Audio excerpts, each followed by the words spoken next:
안녕하세요. 파산관제인 홍현필 변호사입니다. 오늘은 2020년 2월 1일부터 시행되는 개인 파산 면책 신청 첨부 서류 관련한 변화에 대해서 알아보겠습니다. 먼저 세 가지로 줄인다고 하는데 그 개별 서류가 갖는 의미에 대해서 한번 살펴보겠습니다. 가족관계증명서, 상세증명서. 이거는 현재와 같습니다. 2. 혼인관계증명서, 상세증명서. 1번, 2번은 채무자를 중심으로 결혼을 했는지, 혼자 사는지, 부모는 생존해 있는지, 돌아가셨는지, 자녀는 있는지 둘러싼 조사의 인적 범위를 확장시킬 것인가 말 것인가를 알려주는 표라고 할 수 있습니다. 그 다음에 세 번째, 주민등록 초본, 주소 변동 내역, 과거 주소 전체 및 개명, 주민등록번호 변동사항이 포함된 초본을 발급을 하라. 초본은 채무자의 어떻게 살아왔는지 주소가 쭉 나오죠. 또 개명을 했는지, 또 주민등록번호는 바꿨는지 표시가 됩니다. 네 번째, 주민등록 등본. 등본은 채무자와 가계를 같이 해서 구성하고 있는 세대원들이 나오죠. 그래서 따라서 혼인을 하더라도 별거 중이면 세대원으로 등록이 돼. 요 네 가지, 가족관계증명서, 혼인관계증명서, 주민등록 등초, 신청인 외 제3자의 주민등록번호 뒷자리가 표기되지 아니한 것을 제출. 결국 개인정보를 위해서 것은 주민등록번호 전체가 표기된 건 나오게 하고, 위의 것은 뒷번호가 표기되지 아니한 채로 원하면은 그런 식으로 제출할 외의 관계자들의, 이해관계인들의 노출되는 것을 보호하고. 5번, 거 1년간 입출금이 기재된 통장사본 또는 예금거래내역서, 공과금 통신료, 카드 사용, 급여 이체 등이 기재된 통장사본 또는 예금거래내역서를 제출. 계좌로 거래했던 그 계좌에 관한 통장사본 또는 예금거래내역서를 제출. 이게 지금 현재는 5년간 제출하고 있는데 1년 정도면 충분하다고 볼 것 같습니다. 6번, 생존자 보험가입 내역조에 예상 해약 환급금 내역 등을 기재한 각 보험회사 작성의 증명서. 이거는 현재와 똑같습니다. 임대차 계약서의 사본 등 임차보증 반환 예상액을 알 수 있는 자료. 결국 계약서죠. 7과 같습니다. 다만 임대차 계약서의 변경이라든지 이런 거는 관제인이 그때 별도의 법이 있기 때문에 이거는 위조라든가 변경에 대해서는 별도로 대처를 해야 합니다. 부동산을 소유한 경우 부동산 등기사항 전부 증명서. 아는 사람은 제출할 필요가 없겠죠. 부동산을 가진 채로 파산 들어온 경우는 이제 경매가 임박했거나 경매 중인 사안에 있어서 발생을 하죠. 그럼 관제인이 때문에 배당을 하고, 잉여가 없으면 그냥 종결 처리합니다. 마찬가지로 자동차를 소유한 경우 자동차 등록원, 그다음에 시가 증명 자료. 이건 주로 이제 인터넷에서 찾아서 제출하시면 됩니다. 8번, 9번은 현재와 큰 차이는 없습니다. 가장 큰 차이죠. 지급불능 시점이 1년 이전부터 신청서까지 사이에 부동산이나 하나의 재산의 가액이 1,000만 원 이상의 재산을 처분한 경우 대가를 증명할 수 있는 부동산 등기사항 전부 증명서. 이게 부족합니다. 그 다음에 매매계약서, 사본, 그 다음에 이제 돈을 주고받은 영수증, 그 다음에 통장으로 주고받았던 그 통장 거래 내역서, 그 다음에 이제 경매로 처분된 경우에는 배당표, 사건별 공매로 처분된 경우도 있죠. 한국자산관리공사에서 공매 처분 내역서 이런 거 다 내는데, 이 10번은 신청서에 있는 것을, 기존에 있는 것을 각종 서류 중 살펴보니까 20번하고 23번부터 29번까지 있는 거를 하나로 그냥 축약한 거에 불과합니다. 그래서 아주 포괄적인 조항이라고 할 수 있습니다. 1번, 최근 2년 이내 이혼을 한 경우 이혼에 관한 재판서, 조정화해가 성립된 경우는 그에 대한 조서 또는 협의혼 의사 확인서의 등. 중요한 이유가 거기에 이제 재산분할이라든가 위자료, 양육비 이거에 관한 합의 내용이 들어있죠.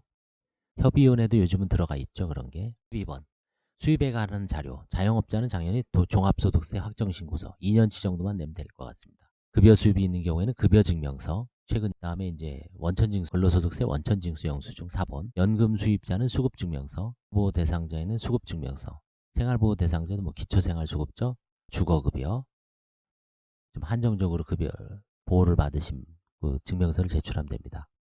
국가보훈 대상자, 그 다음에 산업재해로 이제 산업재해에서 받는 수입원을 근거자료로 내시면 됩니다.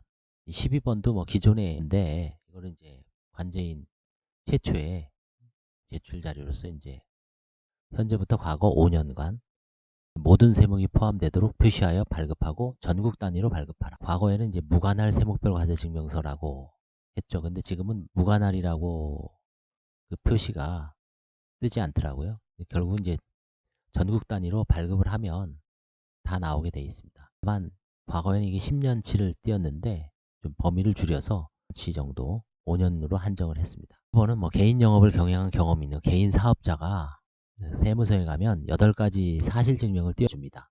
사업자 등록 증명, 현재 사업을 하고 있는지 아닌지, 휴업 사실 증명, 휴업을 했는지 안 했는지, 사실 증명은 별거 없고, 그 다음에 납세미죠. 소득 금액 증명. 이 소득 금액 증명은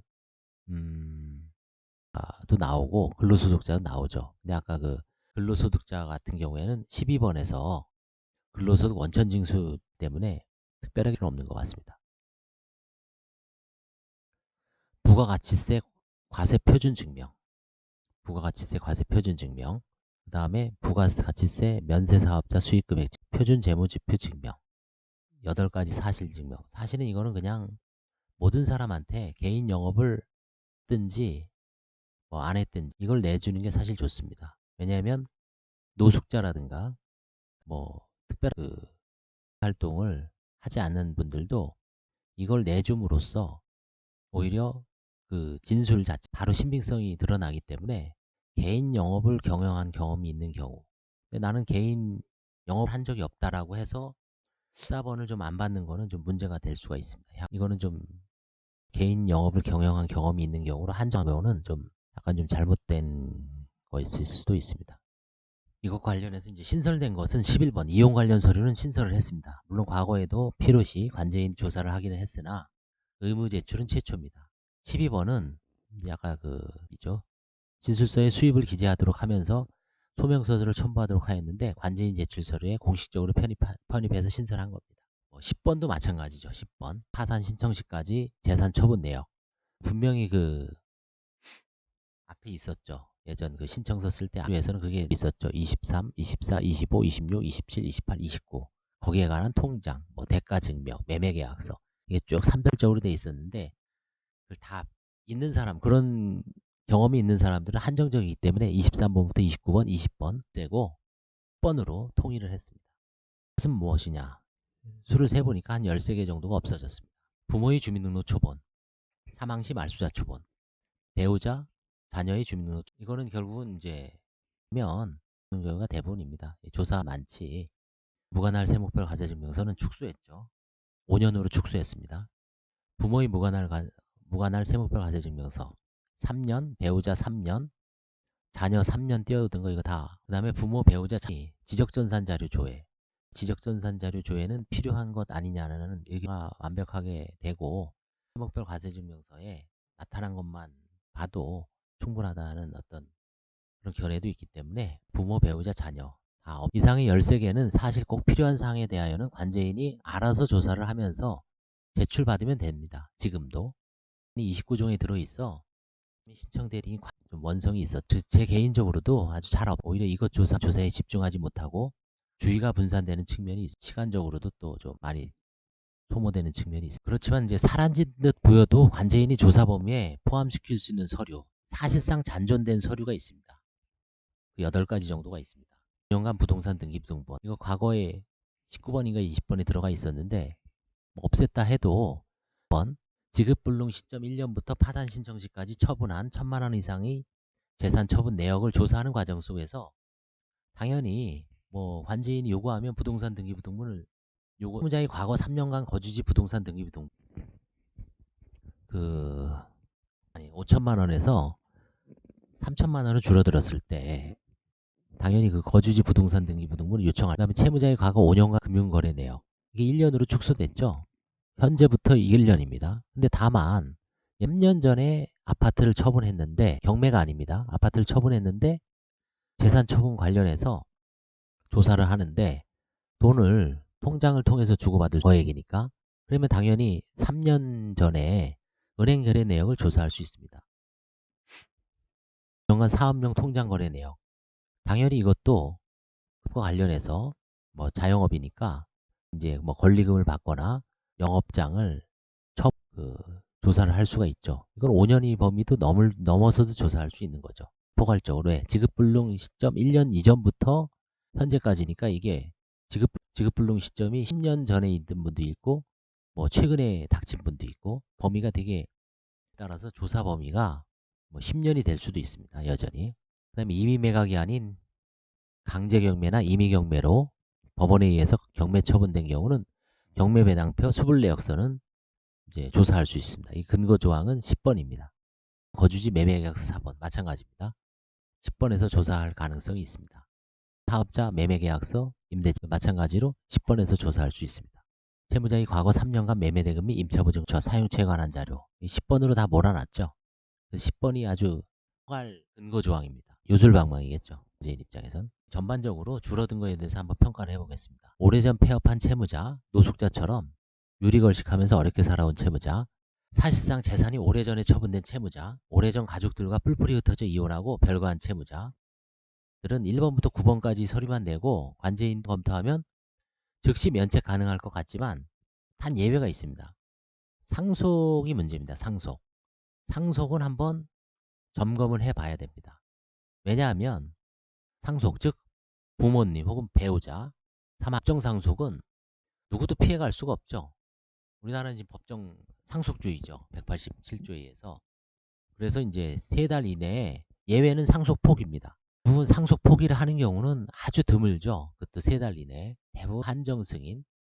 요즘은 이제 상속포기도 가끔 합니다만 부부까지 조사를 해야 되기 때문에 상속은 전부 점검을 해야 됩니다. 아주 포괄적으로. 그래서 이제 상속 5종 세트라고 제가 명명을 했습니다만 그 요구에서 절차를 밟아야 합니다. 부모, 배우자, 미혼 사망 여부 체크해야죠. 미혼 자녀가 사망을 하면 혹시 거기에 재산이 있으면 부모가 배우자가 없는 미혼 자녀입니다. 미혼 자녀 사망을 했는데 재산이 있으면 그건 당연히 부모가 상속을 받죠.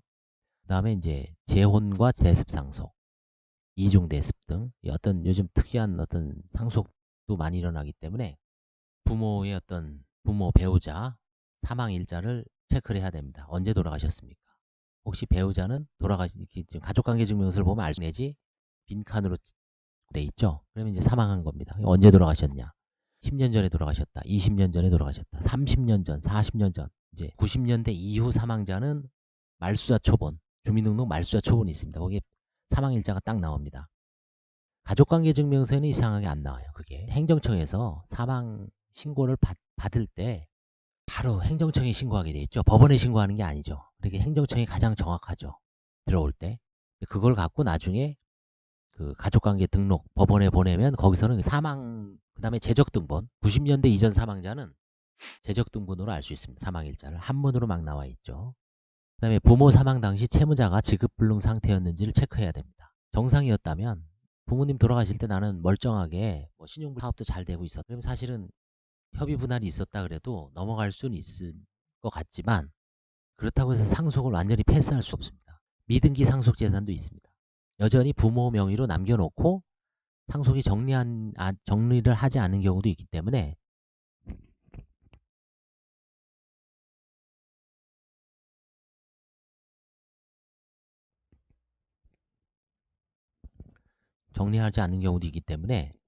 그 체크를 해야 됩니다. 여전히. 사망일 기준으로 과거 3년간 세무별 과세증명서를 요청해야 됩니다. 이제 상속재산을 처분했는지를 살피기 위해서. 그 다음에 지적전산자료 조회는 또 요구해야 됩니다. 미등기 상속재산이 존재할 수 있기 때문에.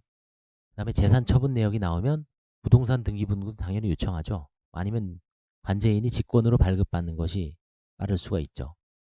저도 최근에 요청했는데 이거는 너무 많아갖고 48필지에 관한 부동산 지분을 아들에게 싹 넘겼기 때문에 등기부 등본 발급 비용만 100원 잡아도 35,000원이죠. 그런 경우는 뭐 제가 아니면 직접 발급받는데 너무 많고 그 다음에 채무자도 알아야 될 것 같아서 그 목록을 주고 싹 발급을 해오라고 요청을 했습니다. 그 다음에 상속재산이 존재하거나 처분 시 지급불능 요건을 검토를 해야 됩니다. 아까도 말씀드렸듯이 이제 망자, 비상속인이 재적등본 내지 가족관계증명서를 요청하여 이게 상속 지분을 확인해야 합니다. 결국 뭔가 상속재산이 있기는 해도 지분을 계산해 보니까 뭐 몇십만 원밖에 안 된다. 그럼 넘어가야 되겠죠. 뭐 한 100 정도다. 넘어갈 수도 있습니다. 정도다. 그때는 이제 조세가 체납 처분이 있는지 그 다음에 환가가 용이한지, 가족들이 뭐 지분을 매수를 할 것인지, 그런 여러 가지 어떤 사정을 고려해서 환가를 할 것인지를 결정해야 되기 때문에 일단 지분이 상속 지분을 구하는 것 되게 중요합니다. 마지막 정리해보면 상속 관련 5종 세트, 이거는 파산은 물론 뭐 상속과 관련해서도 상식적으로라도 좀 잘 알고 있으면 좋습니다. 말소자 주민 초본, 사망일시가 기재되어 있습니다. 대적 등본, 여기서는 이제 주로 과거 한문으로 사망일시가 기재되어 있습니다. 한자도 최소한 1, 2, 3, 4, 5, 6, 7, 8, 9, 10. 1, 2, 3은 그 복잡한 한자 있죠. 옛날 금융기관에서 많이 쓰는 거. 1, 2, 3. 우리 그냥 짝대기 1, 2, 짝대기 하나, 짝대기 2개, 짝대기 3개가 아닌 이 숫자를 쓸 때 1, 2, 3은 좀 변조를 방지하기 위해서 복잡한 한자를 쓰죠. 그걸 잘 알고 있어야 됩니다. 그 다음에 3년간 세목별 과세증명서, 지적전산 자료 조회 결과, 부동산 등기부등, 재적등본, 가족관계증명서, 상속지분, 여기까지 나 했는데 안 나오면 이 뒤로는 갈 필요가 없는 거죠. 하여튼 최종적으로 5종 세트 5가지 정도를 진고를 해야 됩니다. 결국은 이 바뀐 1번부터 14번 중에 10번이 핵심 조항입니다. 즉 대부분 소득 및 재산이 처분 내지 이전, 은닉과 관련되므로 광범위하게 조사가 가능합니다. 즉 기존이 20번, 23번부터 29번까지 총 8개는 사실상 사라진 것이 아닙니다. 보이지만 에 의해서 언제든지 관제인이 끄집어낼 수가 있는 거죠. 채무자의 어떤 기록이나 면담을 통해서 여러 가지 나타난 자료, 채권자의 제보, 이 편물, 모든 가용한 어떤 정보를 바탕으로 의문점이 있다. 그럼 10번에 의해서 이걸 갖고 오십시오, 저걸 갖고 오십시오. 그 다음에 뭐 자녀 거도 얼마든지 조사할 수 있는 거죠. 아주 조항입니다. 자, 그럼 가족조사의 범위를 어떻게 할 것인가? 결국 관제인이 기록과 면담을 통해 채무자를 조사하는 과정에서 자연스럽게 가족, 부모, 배우자, 자녀들을 조사할지 여부와 조사한다면 무엇을 조사할지 여부를 결정할 수 있습니다. 물론 채무자와 대리인들 간의 의견 대립이 생길 수가 있습니다. 의견 대립이 생기면 양자가 이제 법원에 의견을 제출하면 됩니다. 판사한테. 관제인은 나는 이런 그 주변을 조사해보고 싶습니다. 그리고 그 근거는 이렇습니다. 소명 자료를 첨부를 하는 거죠. 상대방 신청 대리인들은 이제 관제인이 조사 범위 확대가 불합리하다. 왜 불합리한지, 어떤 점에서 불합리한지 의견을 제시할 수 있죠. 판단은 판사가 합니다. 판사가 관제인을 제지할 수도 있고 그만 조사하고 끝낼 수도 있고 아니면 당신 말이 맞소. 조사를 계속 허용할 수도 있죠. 그런 주의로 이제 가자는 게 새로운 제도의 핵심인 것 같습니다. 예전부터 나온 대면 구조, 대립구조이고 결국 관제인은 조사의 필요성을 소명하는데 집중해야 되겠죠. 그 다음에 그렇다면 가족조사의 기준 정립할 수 있을까요? 일률적으로 정할 수는 없습니다. 케이스 바이 케이스입니다. 그래서 제가 최근 배당된 2019년 11월 사건과 2019년 12월 선고 사건 총 19개씩이었습니다.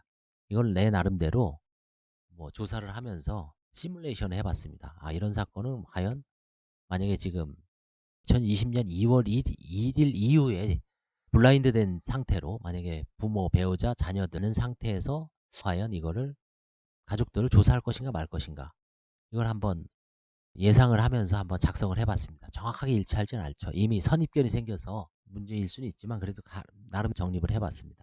최근에 이제 제가 경험한 바에 의하면 과거보다 선임 건수는 절반으로 떨어졌습니다. 월 19건 수준입니다. 이 19건 유결할 수 있는 사건 그야말로 진짜 제출한 자료하고 신청서 딱 볼 거 없다. 이렇게 해서 쉽게 그냥 털 수 있는 사건은 한 5건에서 7건 정도 한 3, 40% 정도 되고 나머지 이제 6, 70%는 뭐든 문제가 있는 사건입니다. 그 중에서 이제 환가 사건은 대략 6건에서 9건 정도 나옵니다. 금액이 어떤 크고 많고 적음을 떠나서 6건에서 9건 정도 나오고 그 중에 이제 나머지 건은 엄격히 조사한 후 면책 내지 재량 면책 아니면 뭐 환포기, 불문 종결 그런 식으로 넘어가고 있습니다. 자, 그래서 구체적인 사안에 한번 검토를 해보겠습니다. 이건 이제 98기 제가 나름대로 이제 2019년 11월 선고한 사건을 98기로 정했습니다. 첫 번째 케이스 사업이 큰 규모로 이루어졌어요. 본인은 10년 동안 아무런 재산을 취득한 바가 없습니다. 뭐 부채도 아마 한 4억 정도 되고 수금이 그렇게 많아요. 남의 물건 갖다가 결제 대금을 다 받았대요. 다른 사람한테 미수금, 외상 대금을 깔아놓고 당연 미수금이 하나도 없다는 겁니다. 믿기도 어렵지만 설사 그 말이 맞다면 결제해서 그 돈이 어디 갔냐는 얘기죠. 10년간. 동생들도 도와주고 뭐 보이시피 사기도 당했다 그러지만 딱 보니까 부친이 임차 보증금이 나름 좀 많아요. 8천만 원. 이제 부모 결혼도 안 했고 부모하고 부모 그 무상으로 산다는데 뭐 10년간 10년 전에 본인 집이 있고 근데 그게 이제 뭐 사업이 좀 안 좋아지니까 경매로 넘어가고 아니 매각해서 빚을 갚고 한 3, 4천 있다 계속 줄어들어서 사업 자금으로 돌려받기 하는데 다 탕진을 했다. 그게 이제 임대차 계약서라든가 확정일자 증명서 이거 다 추적이 가능합니다. 지금 2012년 이후로는 임대차 확정일자 신청서를 발급받을 수가 있어요. 가보면 자기가 언제부터 언제까지 거주했고 보증금은 얼마였고 월세는 얼마였고 이게 다 나옵니다. 그런 상황이라면 이 사람 무시하고 다 넘어갈 수 있고요. 뭔가 열심히 했는데 근데 이제 가족들을 다 도와줬는데 재산이 하나도 없는 거예요. 결국 이제 둘 중에 하나죠.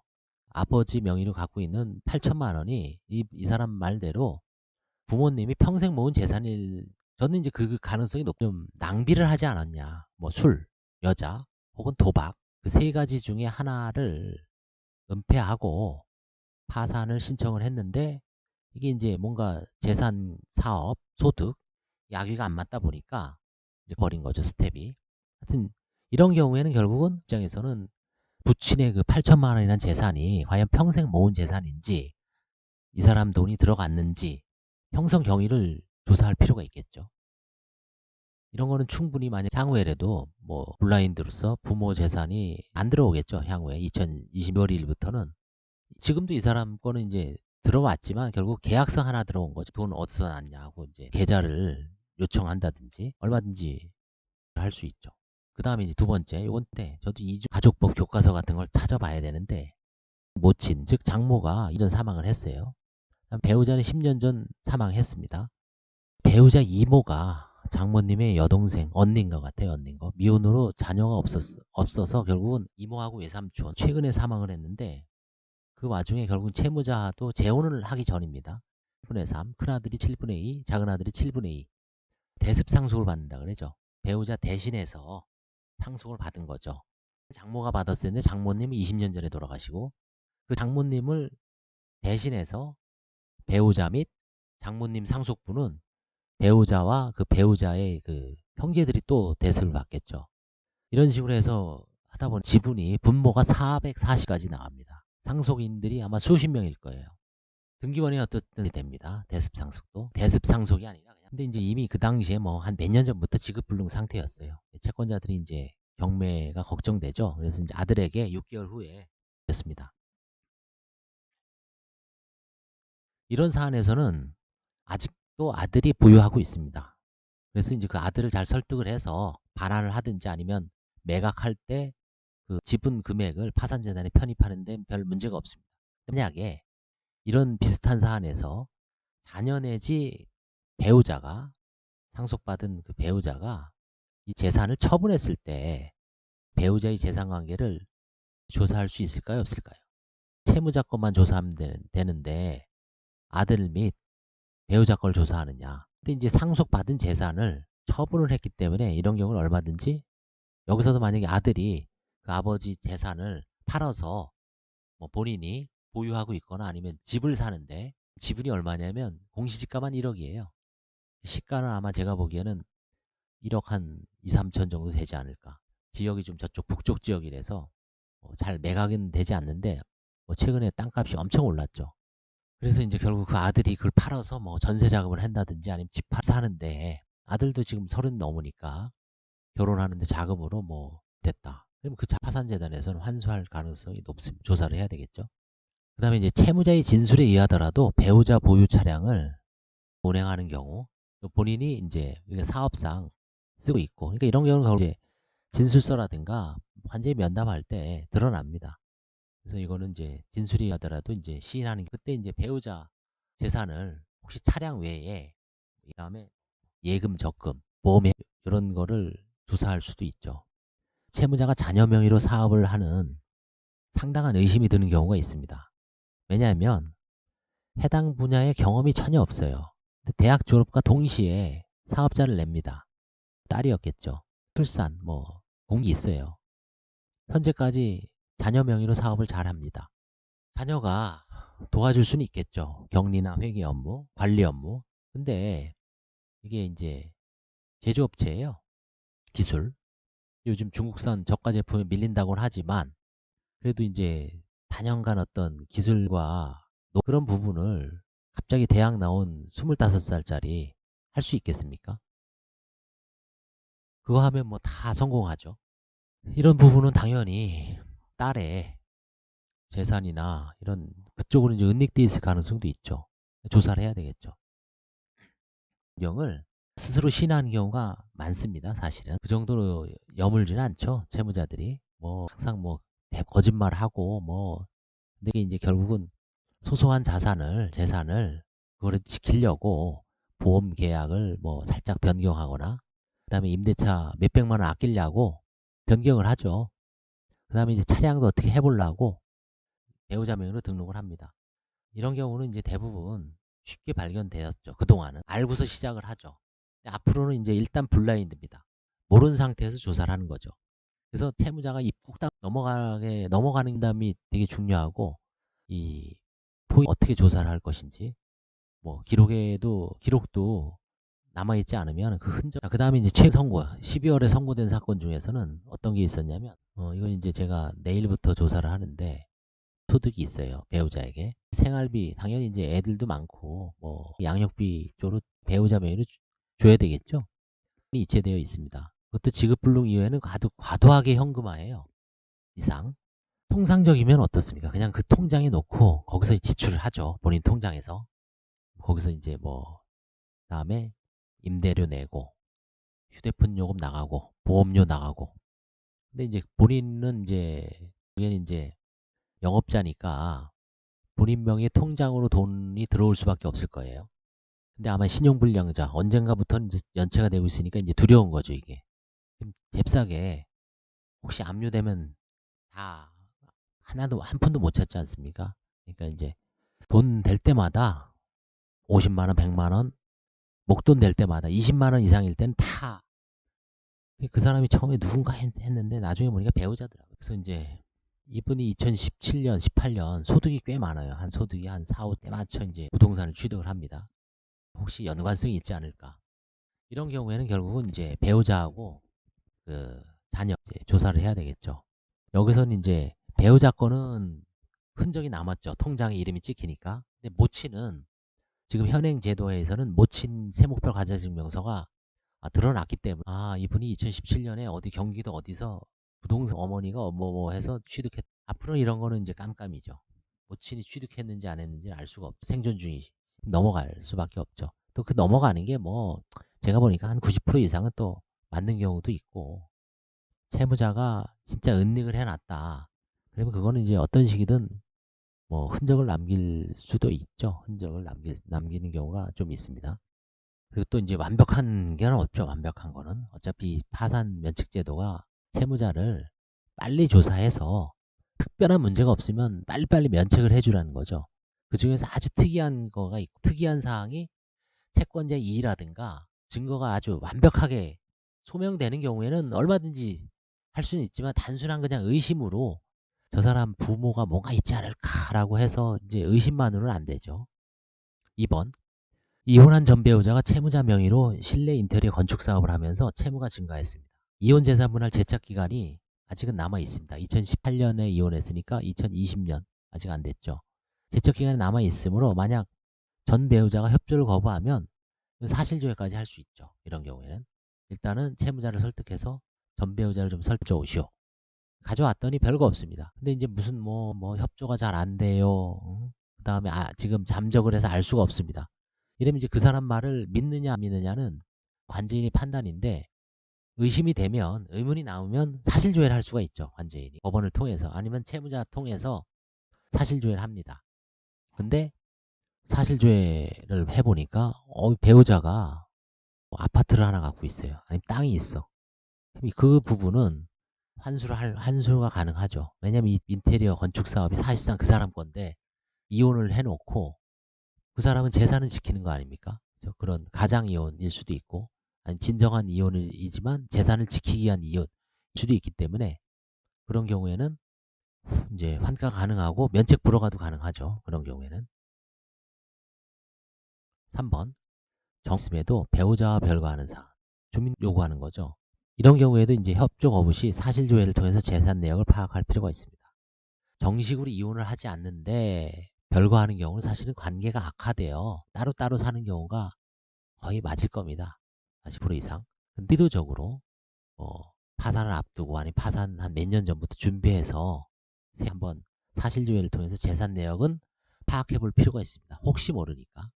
재산조회 내역을 사실조회를 했는데 재산이 아무것도 없다. 그럼 넘어가야죠. 더 이상. 그때 이제 재산이 있으면은 참 어렵습니다. 재산이 있다 한들 예를 들어서 10년 동안 따로따로 나름대로 자기가 뭐 경제활동을 해서 재산이 읽을 수가 있죠. 근데 이 사람은 혼자 살다가 이제 어려우니까 카드 돌려막기 하다가 빚을 졌어요.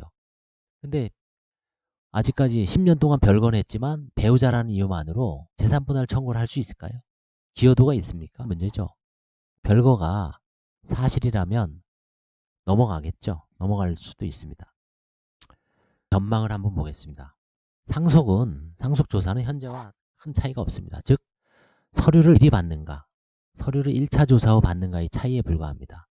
지금도 관제인한테 미리 낸다고 하나 상속은 어차피 대부분 화해계약 내지 그 소액의 그 상속 지분을 채무자가 내가 내겠다 지급 형태로 종결되고 그 과정에서 끊임없는 조정 설득 과정이 필요하므로 서류를 미리 낸다고 하여도 사실상 큰 효과는 없었습니다. 그동안은 상속 사실을 약간 미리 아는 정도였죠. 미리 알고 이거 한끄는구나 그 정도지. 지금 바뀐 14종에서 그걸 제출을 안 했다 그래도 일단 면담을 하면서 다 물어보게 돼 있습니다. 상속에 관심이 없다 그러면 넘어갈 수는 있겠죠. 관제인이. 그럼 이제 환가를 하나도 못하는 거고 상속에 대해서는 뭐 그런 관제인이 있을 수도 있지만 파산과 관련해서 정리 안 되거나 협의 분할이 워낙 광범위하게 이루어지기 때문에 파산에서 부인 대상이 가장 많은 축에 속합니다. 보험 상속. 무관한 생존 중 부모, 자녀들, 배우자에 대한 조사는 각 개별 사건에서 관제인이 노하우 내지 실력을 발휘할 기회가 될 수 있습니다. 결국은 이건 케이스 바이 케이스고 무궁무진하죠. 채무자에 대한 집중적인 조사 과정에서 포착한 정보를 토대로 조사 범위를 넓혀가는 수밖에 없습니다. 정답은 없습니다. 계속 자기가 실전에서 케이스를 다뤄보면서 훈련을 해 나가는 수밖에 없습니다. 이거는 뭐 책을 아무리 많이 봐도 소용이 없습니다. 결국은 자기가 직접 해보고 선배 후배들과 뭐 일정 기간 매달 만나서 이런 케이스가 있습니다. 저런 케이스가 있습니다. 나는 이렇게 해봤습니다. 그 다음에 다른 제인들은 어떻게 해봤는지 계속 토론하고 의견을 교환하고 갈고 닦고 나는 이건 좀 미흡했구나.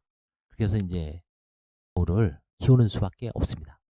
제가 지금 쉬어보니 12월 달까지 약 60회 정도 했더라고요. 2014년 9월부터 시작했으니까 15, 16, 17, 18, 19 딱 만 5년이죠. 만 5년 했으니까 거의 뭐 몇 달 안 쉬고 60, 14개월, 9, 11, 12, 63개월, 64개월 동안 딱 4달 쉬었네요. 4달.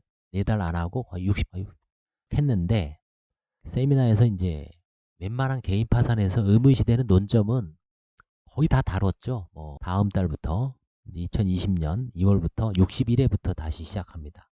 이 61회부터는 이제 채무자 본인 외의자에 대한 조사 범위 확대가 어떻게 할 것인가, 이걸 소명을 어떻게 할 것이고 그냥 다 할 것인가 기존처럼. 본인이 힘들고 채무자들부터 원성을 듣고 그래서 꼭 필요한 거 합리적으로 이제 충분히 그러다 보면 놓칠 수도 있겠죠. 뭐 놓치는 거야 어쩔 수가 없습니다. 그거는. 그 다음에 이제 뭐 채권자들이 제보하는 거 다양한 기준에 의해서 채무자 외의 조사 범위를 어떻게 확대할 것인가가 아마 이제 2020년부터 관제인의 새로운 화두가 될 것입니다. 그 과정 속에서 뭔가 새 케이스도 생겨나고 그 다음에 관제인이 어떤 조사 능력을 발휘해서 생각지도 못한 것을 환가하는 경우도 분명히 생길 거고 그 다음에 이제 대들과 갈등을 빚으면서 힘들어하는 경우도 생길 것이고 아주 다양한 사례가 발생할 것으로 생각됩니다. 오늘 여기까지 하겠습니다. 감사합니다.